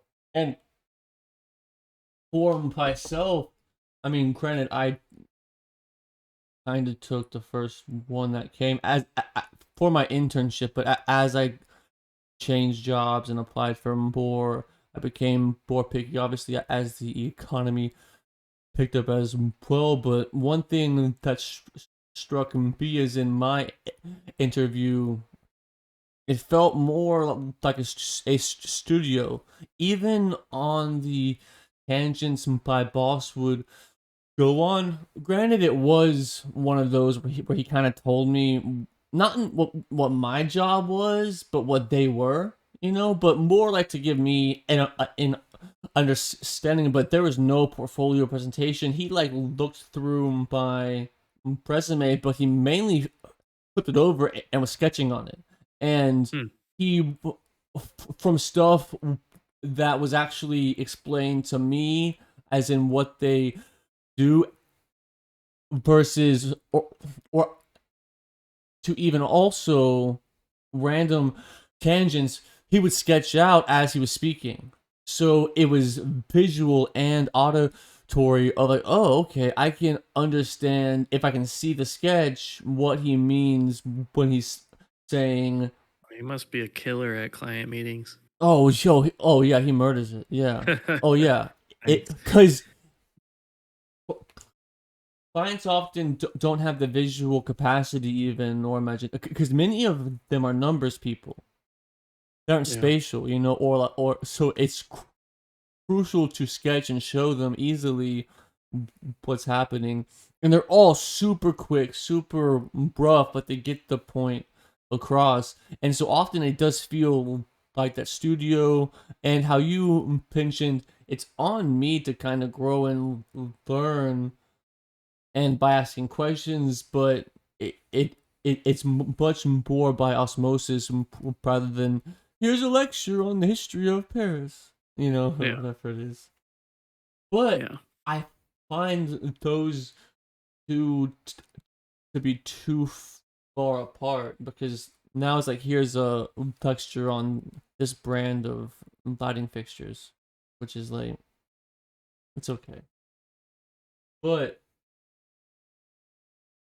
all of this is really being spoken with undertones of it's fucked up. It's not actually a pipeline of school, the job. Because think back, what was that flow from child to apprentice to journeyman to expert to craftsman to Right. dead, and Right. those like stepping. Granted, a lot of times it just forced families into forcing child labor and like having not many options. But I think we've abandoned that deep trade and craft, and even learning at a younger age, because 18 you're still just so already indoctrinated that it's wild. And more the idea here is to build that pipeline, at least from the structure we have now of high school and college, and weave that with prof- this profession. Because also, Yeah. one thing I'm noticing, bro, there's a lot of these small firms with these boomers who have like two, three, five people, and they're all like, "Yeah, I want to retire," but they have nobody to take over. There's no actual retirement in this game. Like, you kind of have to just go till you drop, because the margins are Yeah. so slim, and there's no other actual, like, it's so short term minded. Even as an Yeah. architect, as the one who designs buildings, we can only think as far as our next payroll. It's rough. Yeah, it's brutal, and I just find that very uncreative and very unimaginative and very uninspiring, which is all the same word, I guess. That wasn't really a triplet, like, Is it redundant. getting worse? Is a good question. Is the margins, are they getting slimmer? Because I've been told, or I've heard, that architects they're doing less work. There's so many like consultants nowadays. It's like, oh, you need someone Oh my to god.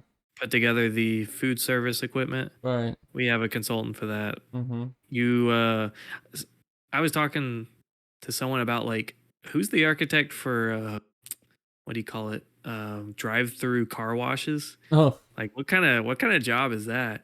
And the guy was like, "Oh, they have consultants for car like the like washing specialized. equipment and all that." Yeah, Yeah, and it's like then do they I mean, you need the architect for the stamp, but like what else are they actually doing? not Building much. the shell.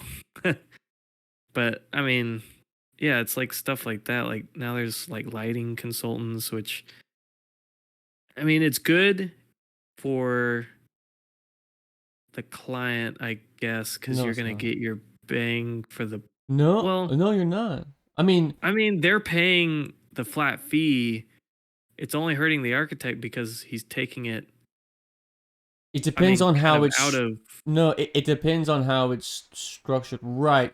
Like at my firm, we're like, no, we'll just do lighting in house because also all of those designers almost always spec it as well, and they get kickbacks, and it makes it overall more expensive. But because then it's also another added service, and it's a whole other thing, so it's always more expensive than being not always, but it's almost always more expensive than being in the same bill.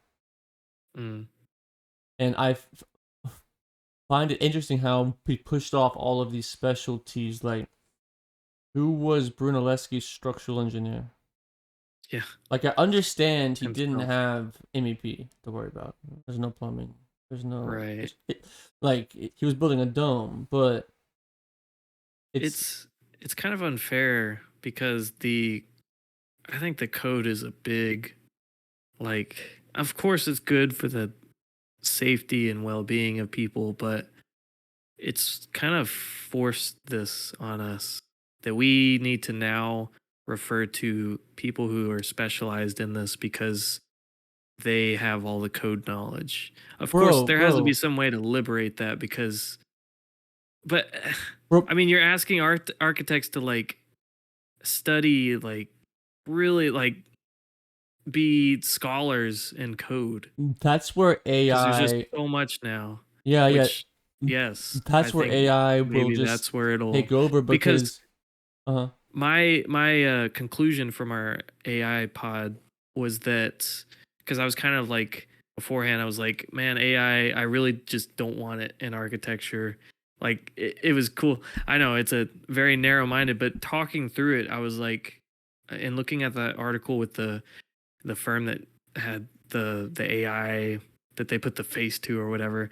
Kind of a funny thing, but I think that is kind of what we're going towards, where AI will be a partner within the firm that you or a tool, but it is kind of going to be like a partner. It's like a Right. tool that you can kind of talk to at the same time. So it So is kind of like a partner within the firm. right, exactly, and which is why we should work to develop the tools we think we need. Because Mm, then, imagine if we could then have that be a part of our margins software. dude, flip the script. You know what I'm But who's saying, to say that? and then put if our And what are we? We're gonna put these lighting consultants out of business, though.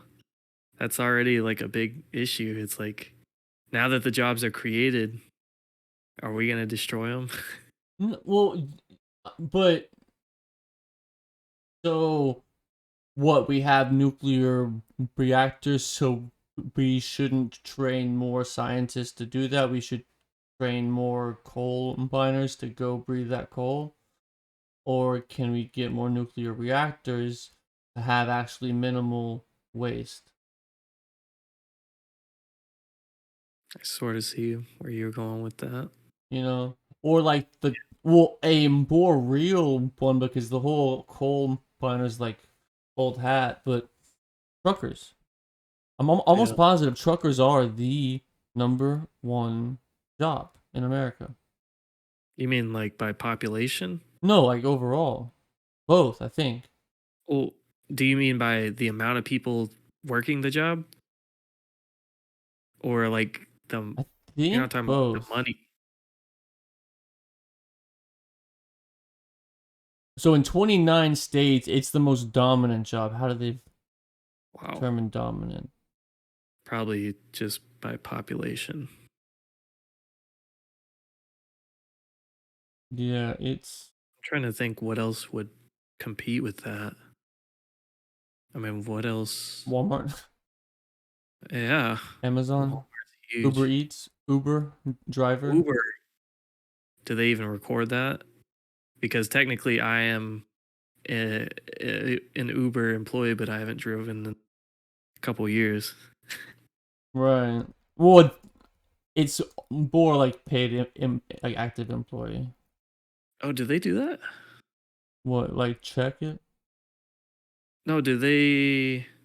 Oh, I thought you meant they give a paycheck to certain people. No, it's like you're only an employee, like if you receive a paycheck. Oh. Oh, right. So it doesn't even qualify. Yeah. Uber is wild. That's like the ultimate Zoomer go-to for a job. It allows all those people who had crazy dreams of moving out to LA to support themselves while they chase their dreams. Pretty wild.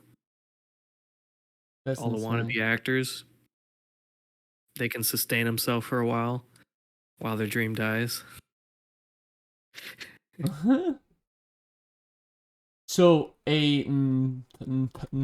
other like AI thing is like cashiers, like should it go, fully automated of like self checkout, and then but like why when it's self checkout am I also asked to tip? I'm like, y'all should tip me. Like I helped you out, but that's a hacky joke. But it's like I experienced it at the Dodger game last night. I got my own drink and I poured it myself, and it said tip. I was like, no, Dude, these tips have gotten out of hand. yeah, and bro, out here, I would first tip super fat because I thought, oh yeah, it's so expensive. But then I found out that most servers earn at least 15 an hour on the books, and then plus tips, which obviously still like not a I mean, like LA. yeah but it's not $2 an hour with basically a zero paycheck in Texas after taxes. Pizza Hut pay. Right, right, but this is so I've been like trying to think of what AI tools could we need in the architecture industry, and that's probably more of an offline chat to begin to develop those, because I have like 3 to 5 ideas in mind of like real practical things that could work, but they just need some effort into it. And Yeah. because if we could We can be code it now. what? Yeah, We basically. can code it now. Yeah, basically. Dude, I just listened to some wild Lex Friedman podcast today. Which That guy one? talks to. I just got into his stuff, Oh shit. Yeah. and it's Oh, bro, like it's deep. he's like super personable, but he's like on the high like engineer level where they can just like dive into like code language, and it's like holy shit, what's happening? No, he's brilliant. I heard the comedian. I'm pretty sure it was Kurt Metz, or called him Lex GPT. He's just like fucking Yeah. fucking Lex GPT over there, because he's like a fucking robot. Dude, I would love if we were to go. We were to have a series just talking with people kind of outside the realm of architecture. I want to talk with someone who is deep into coding, like computer science, because that is like the one field that I don't understand anything, and I wish I did. But like every time someone starts to talk, it's like they're on another planet. Yo, so Because like I don't have the fundamentals at all. so one of my great friends is he's been in that field since he graduated college straight out of school, and he's a few years above me. Dude, where are the people in that field like us who need to start a podcast talking about the ins and out of that industry? What is that industry like? What's Yeah, Silicon Valley like? What is yeah, it like working for Google? yeah. Come out. Or in Come Austin, out, guys. You guys are safe. No, bro. those guys probably, they got to be careful a lot more than we do. Right? They probably can't say I would like much. something like that for the video game industry too, because I Right, feel like I right, don't hear anything out of that, and they're doing so much work, and it's such a high earning uh business, right. and it in the future it's only gonna it's gonna be up there with like Google, I can imagine. Like Oh, the for top, sure. what's the top game company? I mean, like Nintendo, Sega, they're probably super far up there. Yeah. But I EA, mean, Nintendo, yeah, Ubisoft, EA, Blizzard, geez. Epic Games, And those are just Rockstar, like publishers, not even like the actual studios. studios. Yeah. Well, there's a bunch of gaming studios actually out here in Santa Monica. They actually call it Silicon Beach because there's like a pretty good handful, like Hulu's over here, Lionsgate, Sony Pictures, like I Dude, go, Texas has a decent amount too. oh, for sure, especially Austin. Like I think Gearbox is a big one. Yeah, They did what did they do? Was it Doom? Gears of War. No. Wait. No. I think you're just the wordplay I of it know, is I know. but yeah, the guy, he was on Joe Rogan's podcast, the founder of Gearbox, I think, or something like that.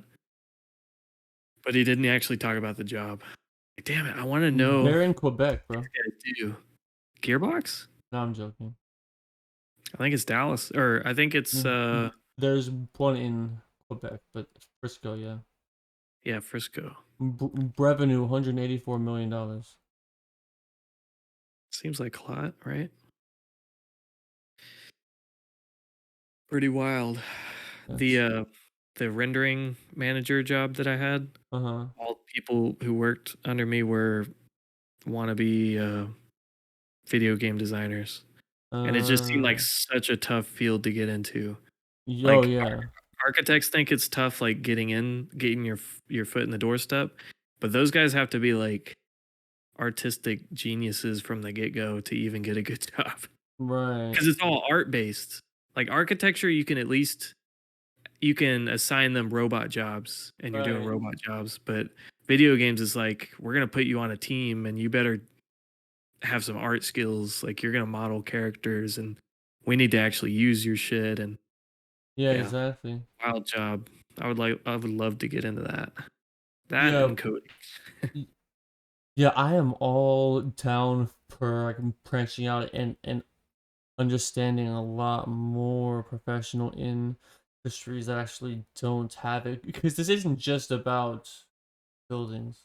Like we have many interests in. It's about the process of creation. I think more than anything else. And it felt like today we had a pretty good recap of what it's like in the whole job hunt.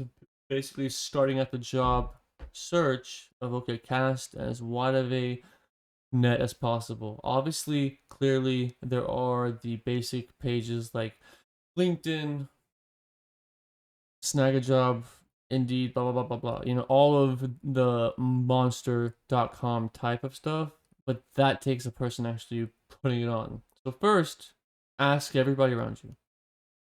Yep. You know who's hiring. Please hire me. No, but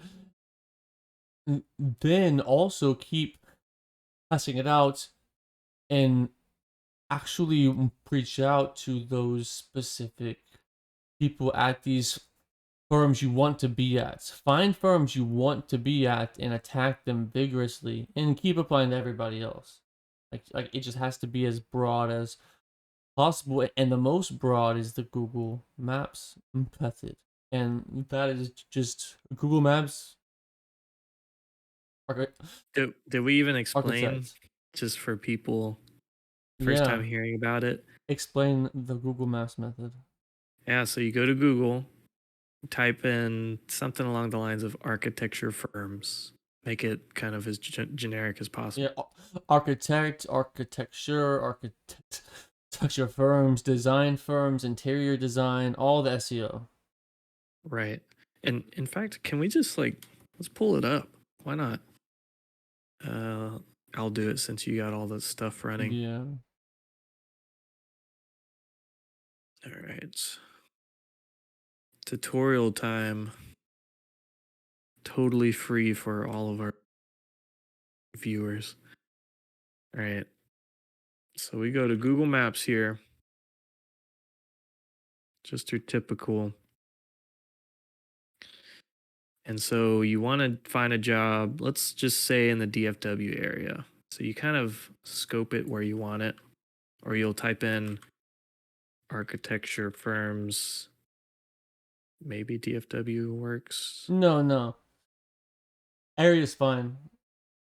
Yeah. Okay. Let's Maybe narrow it down. go into Fort Worth, just zoom in, but keep the search area to the frame. Yeah. So and then refresh. you get like the top ones, and then you hit this search, this area, and just like more ones pop up.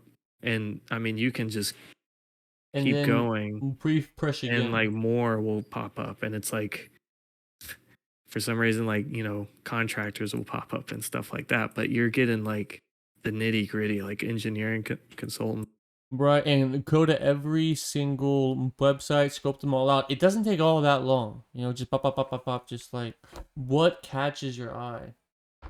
Yeah, and this is also pretty good if you are kind of broad like me out of school and you don't exactly know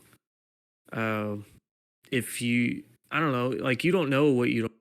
So maybe I really would get into interior design. I just haven't like done my research. I haven't looked at a firm website.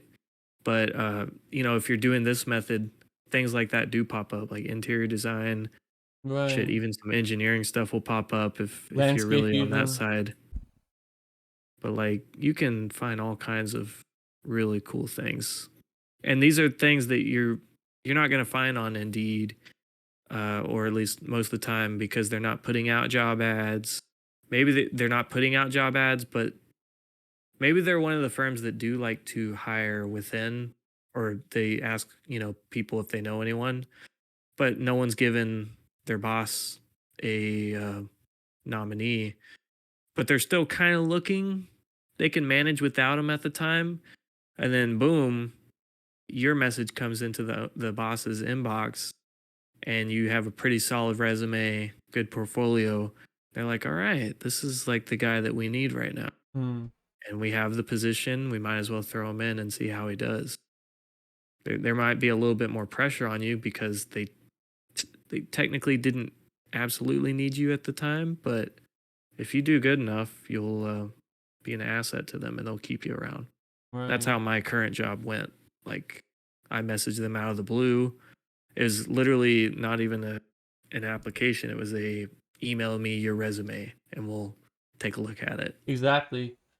So, and so there's two main kinds of ways to apply. It's the email, or it's the very official online form that is 27 pages long and takes forever to do. But those are required because anybody who has any kind of government contract must comply with all of their employment standards. And they have to prove that through their hiring practices. Also, often architectural firms are clumped in certain areas, and most of the time they are downtown.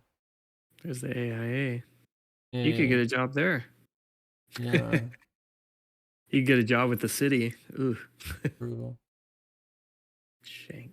But this is by far the best method to just Dude, I love Google familiarize. so Uh-huh. much.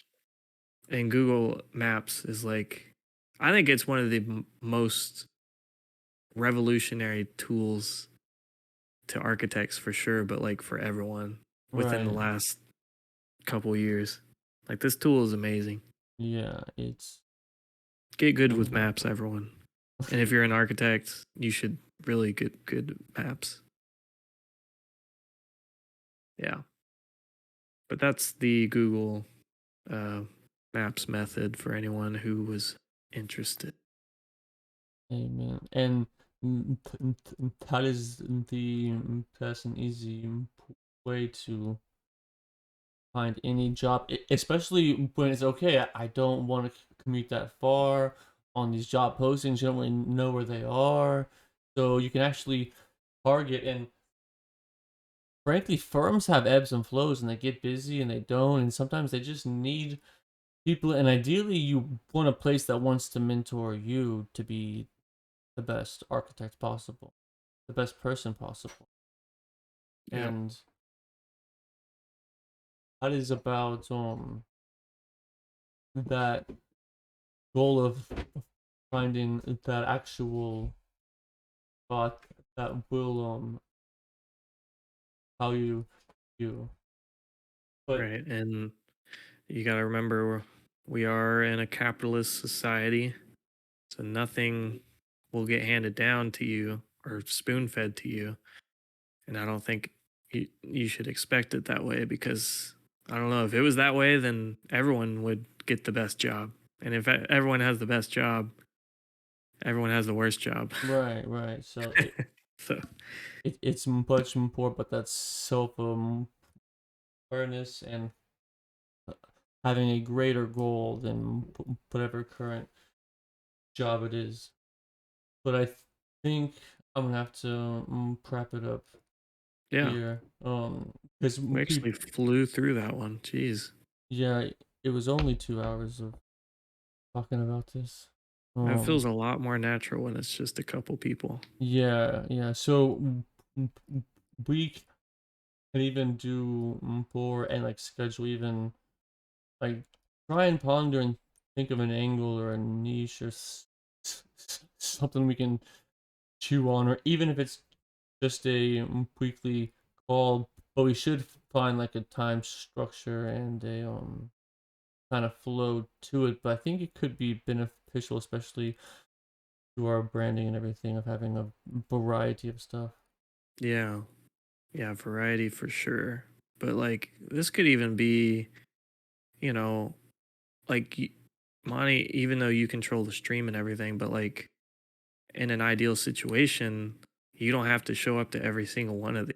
Right, Maybe we right, have like a topic that's specific, like a topic with Mexico or something, and we have Gustavo, Juan, Vanessa, and they're really like, getting into it. right. And it's just them three for the week. And then boom, something else comes up. The video game talk comes up, and it's like Gustavo, me, you, and uh, I don't know if we have some outside friend or something like that. So Exactly.